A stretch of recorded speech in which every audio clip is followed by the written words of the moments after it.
All right, foam rolling 101. Why do we want to do this? Hey, foam rolling. Has anyone ever done it before? I've done it. I like it.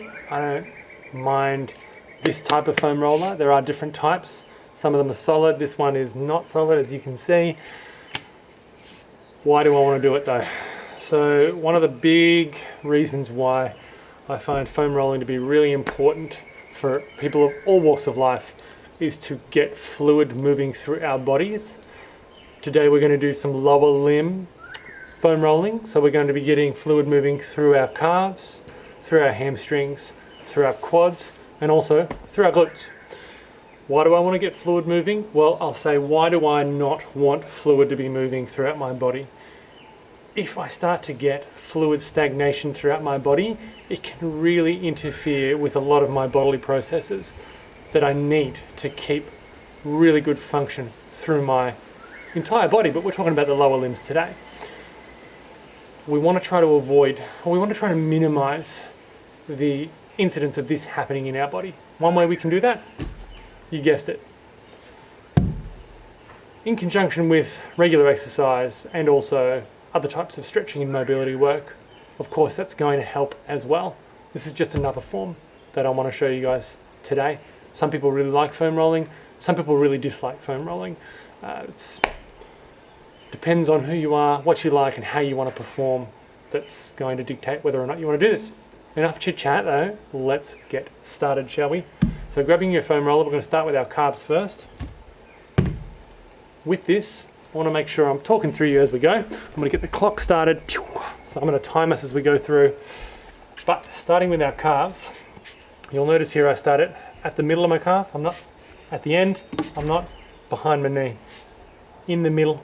Why am I in the middle? And I've got the shortest distance to go from top to bottom. Keeping in mind there's also a lateral and a medial head to my gastrocnemius.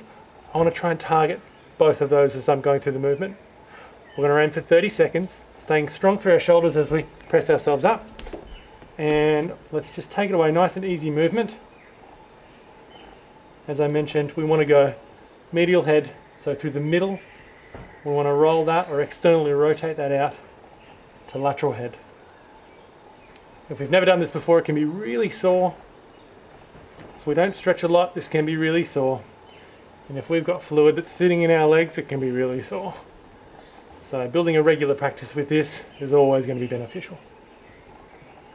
All right, 30 seconds done. We're going to swap over to the other side. Remembering once again, placing ourselves in the middle, strong through our upper body. Let's take it away. I tend to start on the outside and then work my way into the middle.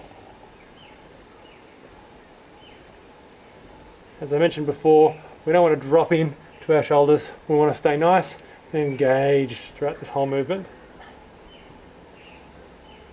Good. Just 5 more seconds.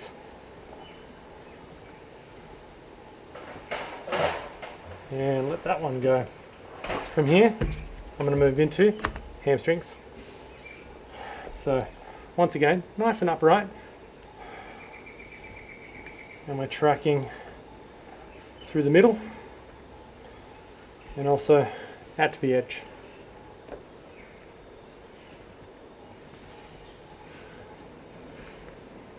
I want you to tell me, guys, if this is comfortable for you or if you're finding it a little bit uncomfortable. You can find other ways to get this task complete. That's it, and I'm going to swap over to the other side.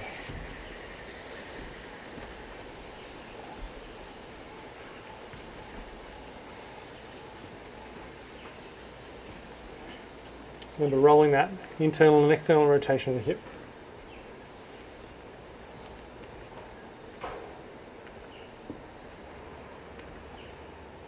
And once again, if we're getting pain from this, if we're getting a lot of discomfort from this, we're going to want to stop doing this. We're not going to want to continue to do this. We're going to want to seek some medical advice and just get a second opinion, find out what's going on. And dropping that one down. So I'm actually going to come higher on my hamstring this time, and in turn coming just right underneath my sit bones.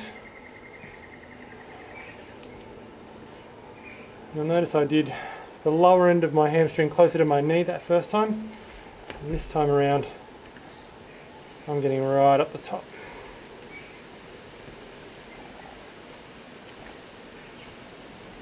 Excellent.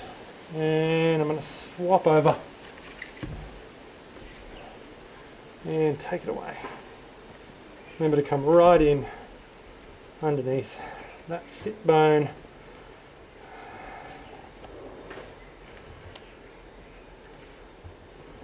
Oh, this one's a little bit tighter than the other side. And why do I say that? I can feel it a little bit more on the outside of this one.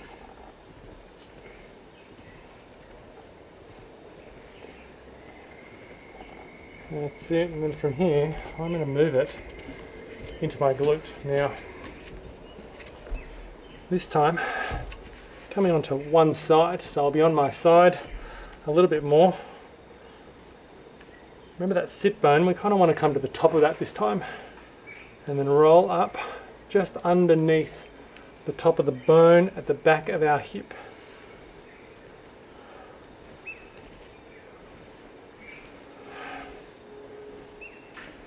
And like we did before, we want to roll in, we want to roll out.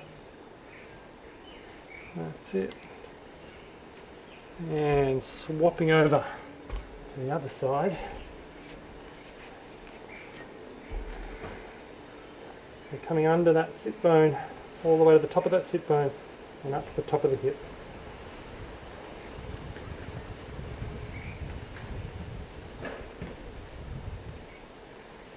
Rolling that one in. And rolling that one out.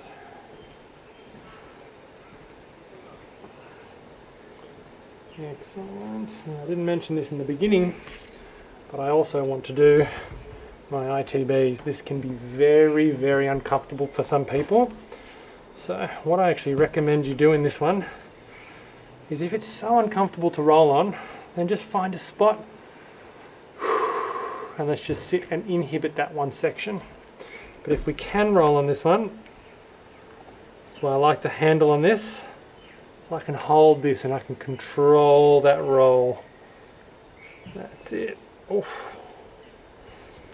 This definitely doesn't tickle, guys.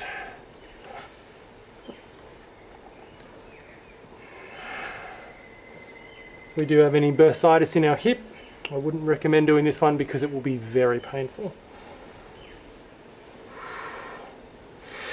And I'm going to swap over to the other side.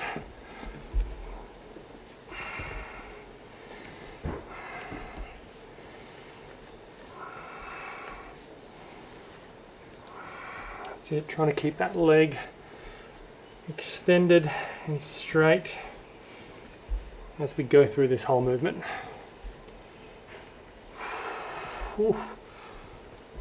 Oh. You might notice one side can be a little bit sorer than the other. That could be due to a variety of things, but most likely, as we are creatures that tend to choose one side over the other to do things, we might just have a stronger or a tighter side. Whew, and letting that one down. So now a tough one we're going to do is our quads. And you might think rolling across here is not going to do a lot, but when we position this one in front of us, I come down to my elbows for this one, and I let that leg track back and forward.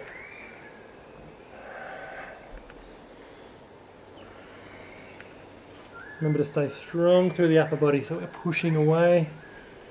We're not letting our upper body drop into that, but we're staying engaged throughout this whole movement.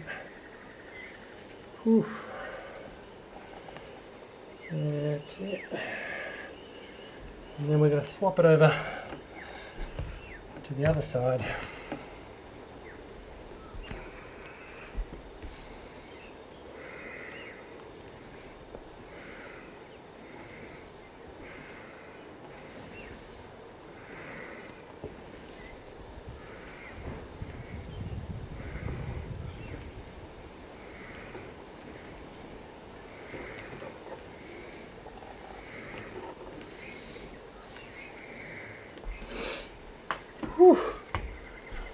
Now that was a really simple run through of just how we can keep some fluid moving through our lower limbs by using a foam roller.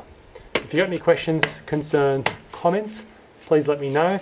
As always, before we do anything that is out of our normal range or normal types of exercise or movements, we want to consult our health practitioner before we get into doing some of these things, as if there's some pre-existing conditions underlying that we need to know about, this is the kind of thing that might have the potential to aggravate it. So always seek advice before we dive into a new thing, but if you've done this before or you're just getting started and you want to try this and you're okay to do this, just give it a go, have a try, see how it feels. That was just a simple way to get through it. Once again, any questions, concerns, comments, let me know. Speak to you soon. See you next time.